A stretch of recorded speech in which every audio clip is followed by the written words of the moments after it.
Madhava Kunja Bihari Jaya Gopi Janvalava Girivarada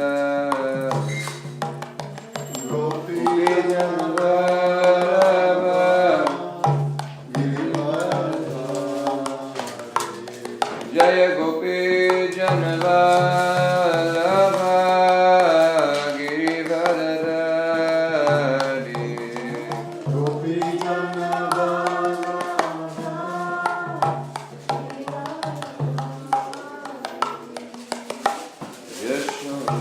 Yashodanandana Vraja Janarandana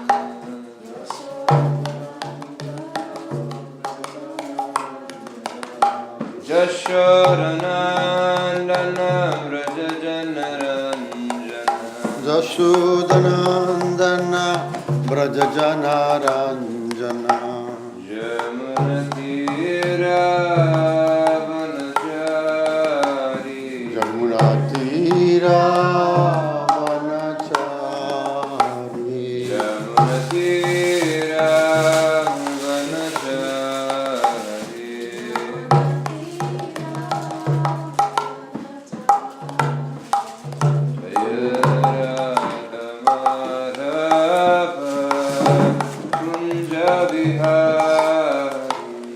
Jaya Radha Madhava Kunja Bihari Jaya Radha Madhava Kunja Bihari Jaya Radha Madhava Kunja Bihari Jaya Gopi Janvalava Girivaradari Jaya Gopi Janavalava Girivaradhari Jaya Gopi Janvalava Girivaradari Gopi Janavalava Girivaradhari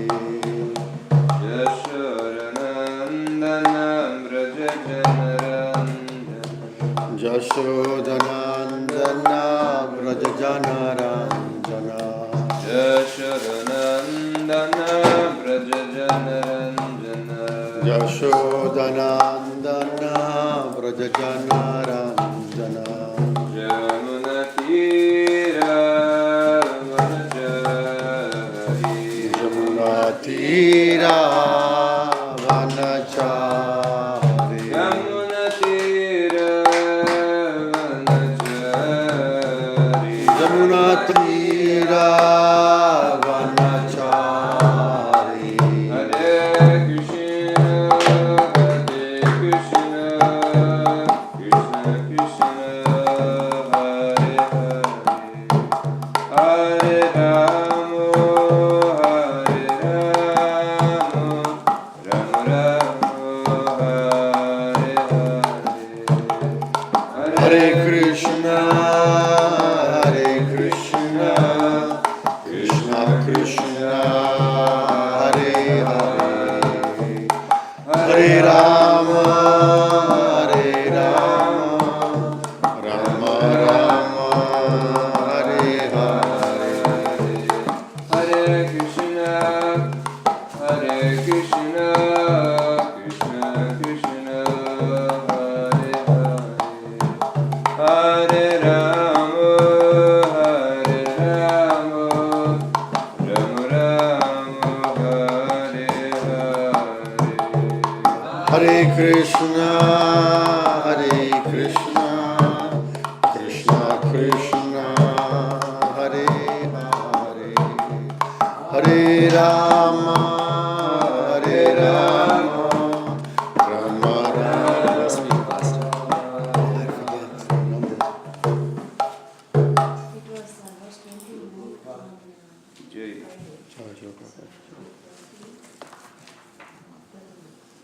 Prabhupada ki Jai.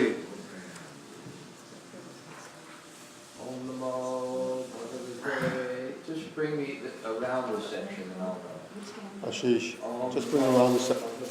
Just estimate the section. Hello. Om Namo Bhagavate Vasudevaya. Om Namo Bhagavate Vasudevaya. Om Namo Bhagavate Vasudevaya. Om Namo Bhagavate Vasudevaya. Om Namo Bhagavate Vasudevaya. Text 31.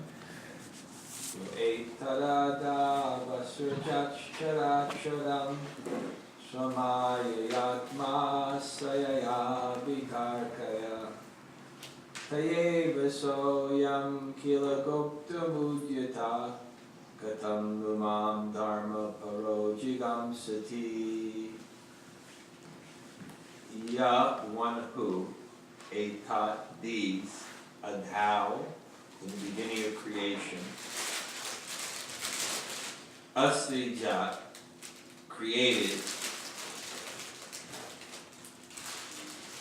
Chara Charam, moving and non-moving living entities, Samaya, by his own potency,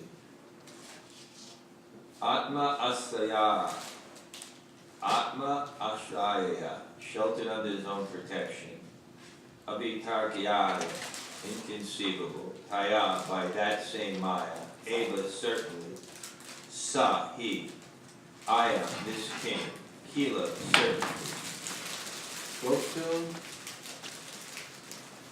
Goptum, Udyata, prepared to give protection.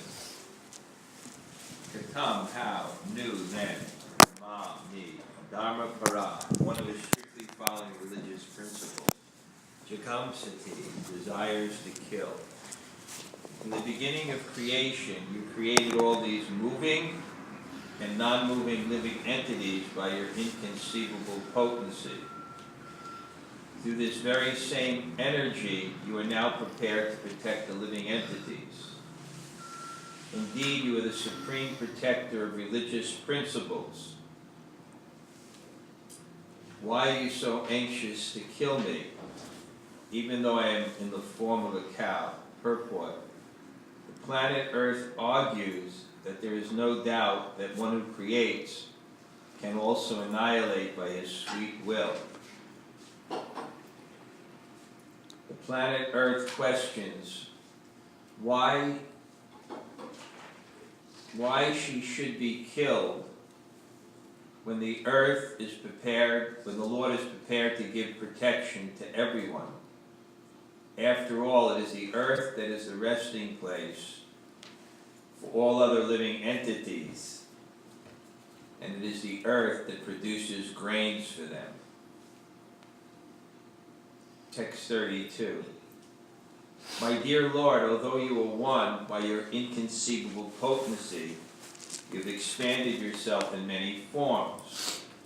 Through the agency of Brahma, you have created this universe. You are therefore directly the Supreme Personality of Godhead. Those who are not sufficiently experienced cannot understand your transcendental activities, because these persons are covered by your illusory energy. Purport. God is one, but he expands himself in a variety of energies: the material energy, the spiritual energy, the marginal energy, and so forth. Unless one is favored, and especially endowed with grace, cannot understand how the one Supreme Personality of Godhead acts through different energies. The living entities are the marginal energy of the Supreme Personality of Godhead. Brahma is also one of those energies, but he is especially empowered by the Supreme Personality of Godhead. Although Brahma is supposed to be the creator of this universe, actually the Supreme Personality of Godhead is its ultimate creator. In this verse, the words Maya is significant. Maya means energy. Lord Brahma is not the energetic, but is one of the manifestations of the Lord's marginal potency. In other words, Lord Brahma is only an instrument. Although sometimes plans appear contradictory, there is a definite plan behind all action. One who is experienced and is favored by the Lord can understand that everything is being done according to the Lord's supreme plan. Om Jnana Timurandasya Jnananjana Shalakaya Chakshur Tena Tasmai Sri Gurave Namaha Vanchakalpa Tarubhyascha Kripashundu Vayevacha Patitanam Pavanebhyo Vaishnavebhyo Namo Namah. Shri Krishna Chaitanya Prabhu Nityananda Shri Advaita Gadadhar Shivasadi Gaur Bhaktavrindam. Hare Krishna, Krishna Krishna, Hare Hare, Hare Rama, Rama Rama, Hare Hare. So, Bhagavatam has many subjects.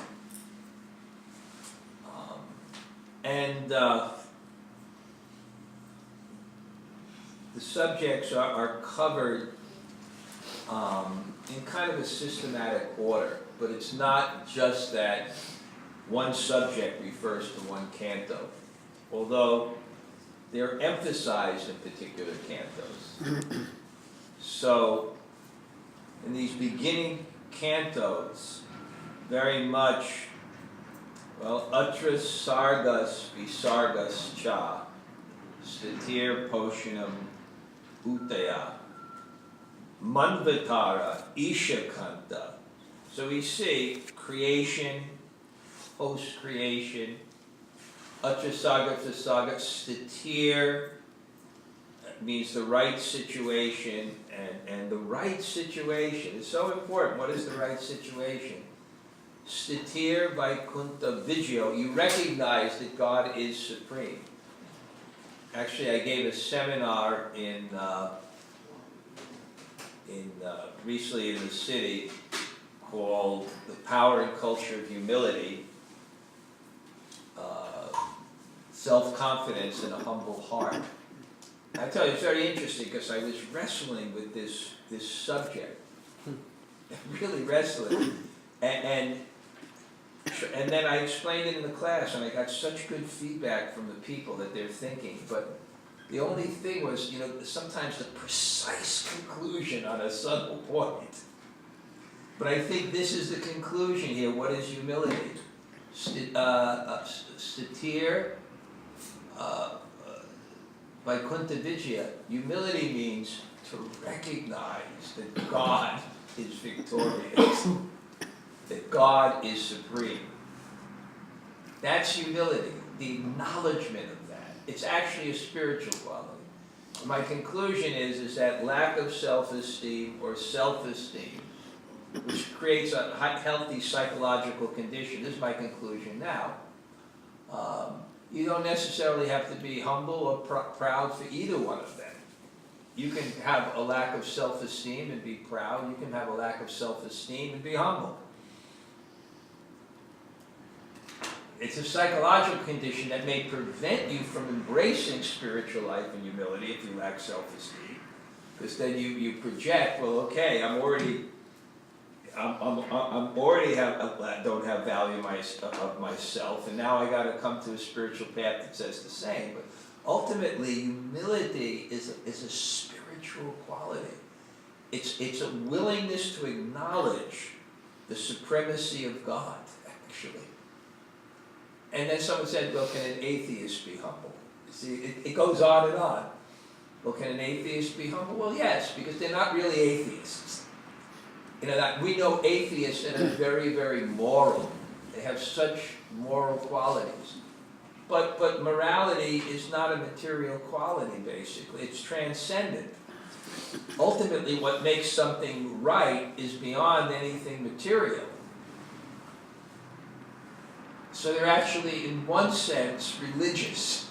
because they accept an absolute truth. It's not a people that are really moral, they believe that this is right, and it's not conditional to the circumstances.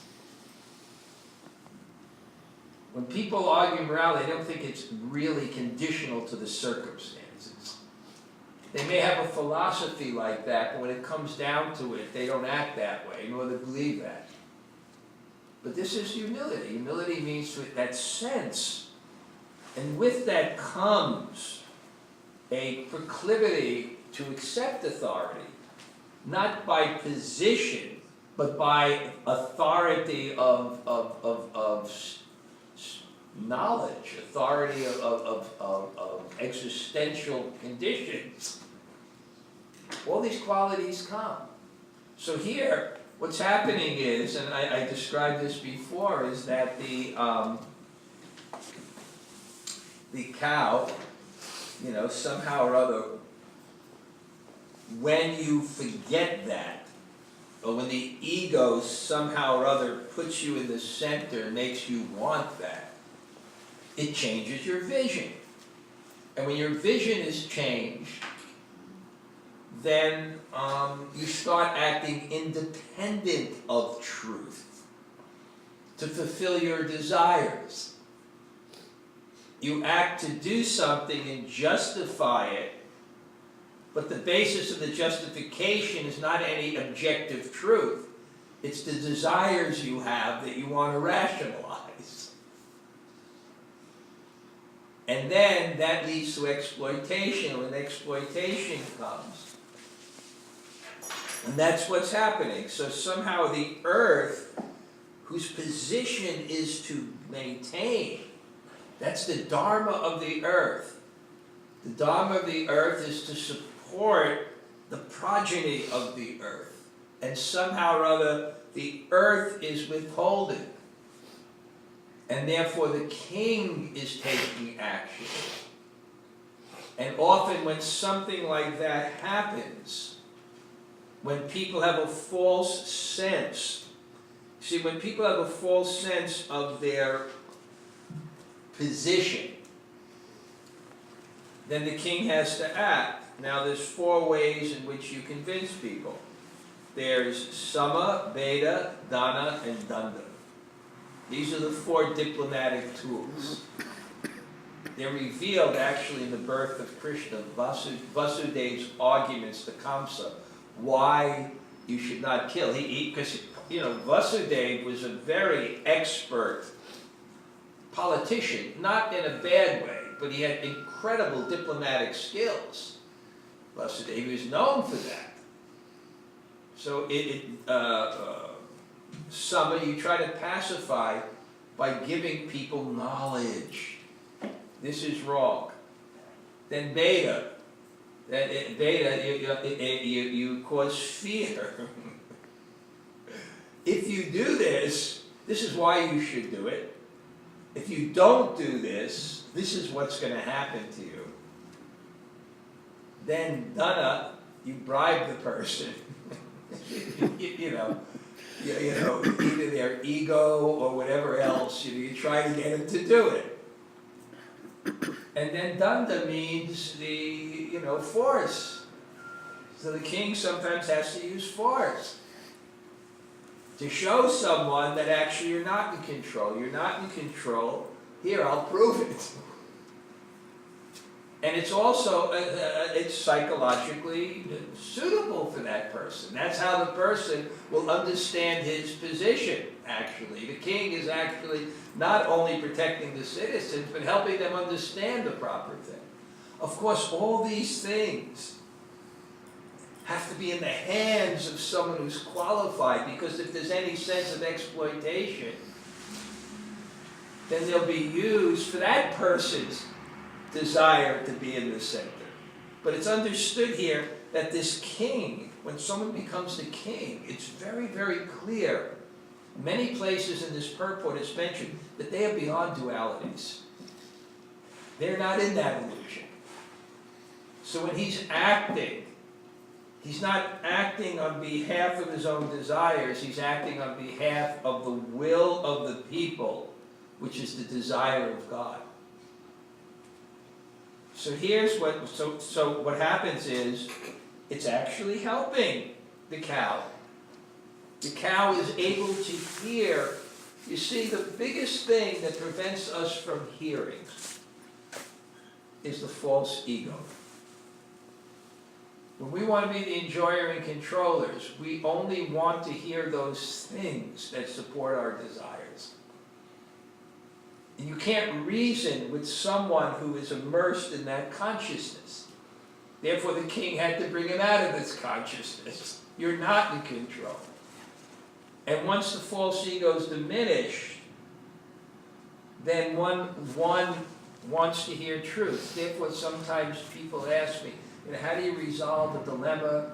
What to do this or do that? How do you resolve those dilemmas? The first thing that resolves the dilemma is to get off the mental plane, which means to come to the platform of really desiring truth. Because that's the biggest thing that's preventing us from making intelligent decisions. We're making them from the wrong platform. We're making from when you make them from the platform of false ego, I am the enjoyer, I am the controller, which is best for me, then the decisions become excruciating. Because on that platform, if this place gives you a little bit more enjoyment than this place, or this decision gives you a little, you're endlessly calculating. And it becomes crucial. This place has 6.5 degrees more sense gratification for me, than this place. It just has, a hair more. And you go back and forth. So that was great. But when you're actually desiring, what does God want for me? Then it clears off, the decisions become much easier and much clearer. So, the false ego is reduced, and what happens is you begin to remember the teachings that you were given. How many teachings have we been given?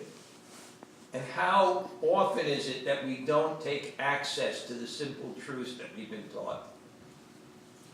And what is the reason we don't take access to those simple truths that we've been taught? Because we don't want to hear. Even the whole Bhagavatam, the premise of the Bhagavatam, one premise of the Bhagavatam is that you don't hear simple truths because you don't want to hear them. This is discussed in a commentary by Jiva Goswami. It's very interesting. On the second verse of the Bhagavatam, where it says, Dharma projita paramo namatsaranam sitam, it says that when you hear the Bhagavatam once, Krishna immediately manifests in your heart.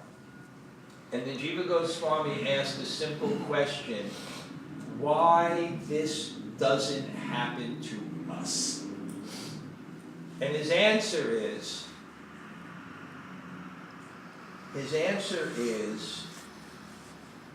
because we don't want to hear the simple truth. This question of surrender and understanding it deeply, and the inhibition to do so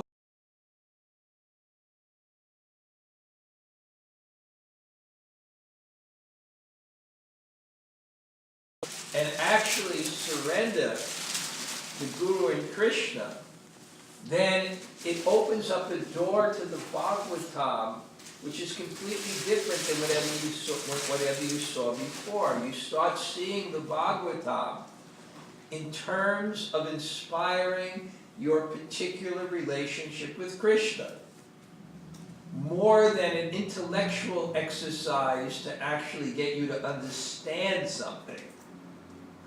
You read it as a book which is inspirational for your love and inspiration for Krishna.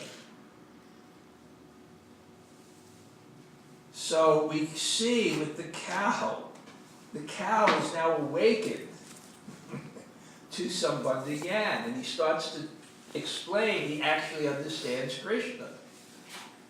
But, of course, she's still trying to save herself. But the point in the purport that Prabhupada points out is that when you're not sufficiently experienced, you can't see God's plan.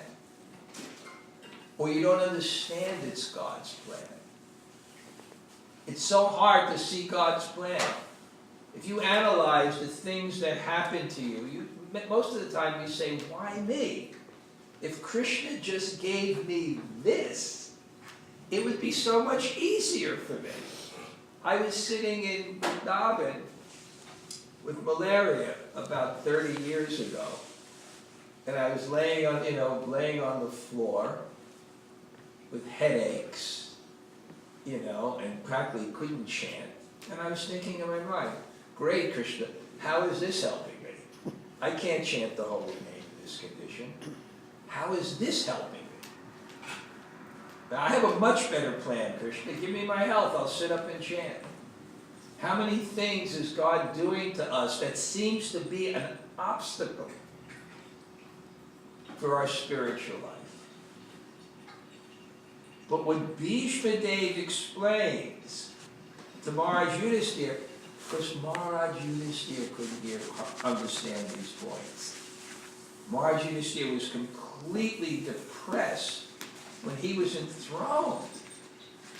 Because he looked at the cause of being enthroned was the carnage of blood and all the people that were killed. So he was thinking, that's the cause of this? But if I didn't fight, then it would have been my own family. So damned if you do, damned if you don't. Krishna couldn't explain that to him. Vyasadeva couldn't explain that to him, which is transcendental reasons. Bhishma Dev explained it to him. And what Bhishma Dev explained is such a brilliant point. He explained that the law of karma, God manifests as kala, or time, to give us the reactions to particular activities we've done to educate us. So he manifests as time, and time is absolute, and time is beneficent. So if you understand three things, then there'll be no cause for despondency, no matter how trying things are. And he said the three things we have to understand is: one, God is great, bow your head. Two, respond to the circumstance according to Dharma, according to the appropriate principle. And three, to make sure you're applying the appropriate principle to the particular circumstance you're in. Take guidance from the Vaishnavas and Brahmins. If you do that, there's no cause for despondency. Why? Because you'll get a fruit of realization that will be a component to real happiness. Real happiness will not just be the world conforming to your desires. Real happiness is a change of consciousness. And a change of consciousness requires certain experiences based on the desires and conceptions you have in your own heart. And it's inconceivable for the living entity to figure out what they need, because we don't even know properly who we are. And it's infinite almost. Even to understand one thing, how many other components of realization.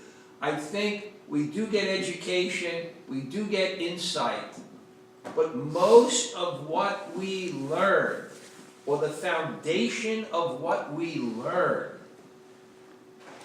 is based on the experiences that we have, and the ones that are so unpleasant give us the deeper realizations. And only when we look back on the things that we were going through do we have a chance sometimes of understanding them. I often do this when I go into a place. I kind of line out like 4 or 5 pieces of paper, and I say this, okay, this is 5 years in your life. This is the broken relationships. This is the sickness. This is the financial thing. This is the humiliation. Go back now. Right? Would you want all these things taken away if the lessons that you learned from them were also taken away? See, there's a fundamental principle that the world conforming to our desires alone is not happiness. It's consciousness that's happiness. And that we do try to satisfy our desires, and we should, and management should try to accommodate people's needs and desires in an appropriate way, but not to facilitate them in themselves, but facilitate them because they will help us to get that consciousness. It's the change of consciousness that we're seeking. Not the change of the world around us. It's the change ultimately of consciousness. And that change of consciousness, that's what God's doing through the things we go through. And when we're going through them, we can't understand them. But when you go through them with spiritual realization consistently, then you'll come to the understanding that God has a plan. And I accept that plan. And then the test will be when death comes, it's God's plan. What could be worse than that in material conception? What could be worse than every single attachment you have will be ripped away from you? Including your own identity, gender if you're attached to it, nationality if you're attached to it, family if you're attached to it, all your friends if you're attached to it. What could be worse than that? But one who has experience, they'll have that faith by their experience. And it's a tough one because people go through hell. There's someone called Etty Hillison. She was in the concentration camps. And she said if you have spiritual consciousness, it doesn't matter which side of the fence you're on. It doesn't matter. It doesn't matter. So here, this was another realization. Those who are not experienced, covered by illusory energy, means by false ego, viewing the world from this perspective, that I am meant to be the enjoyer and controller. So how can this be to my benefit if God is great, that he's not moving the world according to my control? What kind of God is that? So if you're in that perspective, he says, you can't understand what God is doing. I'm giving a lecture in a couple of weeks. Can God be blue? A study of Krishna. And I'm going to do it. I haven't prepared it yet, but I have 4 platforms. The first platform is God is a reasonable conception of reality. Not only that, it's the most feasible conception of reality. So I'm reading 2 books on that. Reasons for God by Timothy Keller. He's a very renowned Christian evangelical preacher in the city. And one is called Reasonable Faith by William Lane Craig, who is the top, by far, the top rhetorician, or they call it Christian apologist. It means defending the Christian faith. The guy is brilliant. So I want to first, what are the core arguments for God's existence? Then, what is the reasonability of that God being a person? What is the reasonability of Krishna being that person of God? And what is the reasonability of Krishna's pastimes being a description of the highest consciousness? But first, the reasonability of God's existence. And the most powerful argument against God's existence is the argument for evil, that it exists in the world. It's a good argument, actually, against God's existence. But a good argument doesn't mean it proves the conclusion. You have to see what all the arguments are. That argument is reconciled when you see all the other arguments. Then you say, okay, how do we understand this? But so, and hopefully, that's my thing, that if I live my life responding to the world spiritually, that when this death comes, I'll have the faith to see God. I'll have the faith to trust God. And if I don't, I will be scared, you know what. Okay, we're for one or two questions, because they don't go so far. Anybody?